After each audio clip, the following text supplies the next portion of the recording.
Belly belly అని ఖతార్లో north India స్నాక్స్కి చాలా famous అండి. ఇక్కడ మనకి హాట్ చాట్, చనా భటూరా, మొత్తం నార్త్ ఇండియన్ స్నాక్స్ అన్నీ మనకి ఇక్కడ దొరుకుతాయి. మనమైతే హాట్ చాట్ ఆర్డర్ చేసుకున్నాం. సాధారణంగా మన వైజాగ్లో, రాజమండ్రిలో, విజయవాడలో, తిరుపతిలో చాలా స్పైసీగా ఉంటుంది, కస్టమైజ్ చేసి చేస్తారు. ఇది అసలు అంటే యాక్చువల్గా original north Indian hot chaat అనమాట. దీంతో పాటుగా మనకి జస్ట్ ఒక మింట్ చట్నీ ఇస్తారు, దాంతోపాటుగా ఒక టమాటో కెచప్ కూడా ఇస్తారు. స్పైస్గా చేయమని చెప్పాను, మరి చూద్దాం ఎలా చేశారో. నేనైతే అంత ఎక్కువగా వెజిటేరియన్ ప్రిఫర్ చేయను, అలా వెళ్తున్నప్పుడు కనబడింది కాబట్టి హాట్ చాట్ తినడానికి వచ్చాం. చాలా కాలం ఇది తిని మరొకసారి టేస్ట్ చేద్దాం.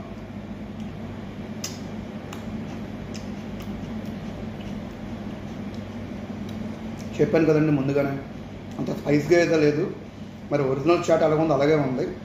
మీరు కనుక మంచి చాట్ లవర్స్ అయితే కింద కామెంట్ సెక్షన్లో పెట్టండి, అండ్ మీరు కూడా మంచిగా ఆహారం తినండి.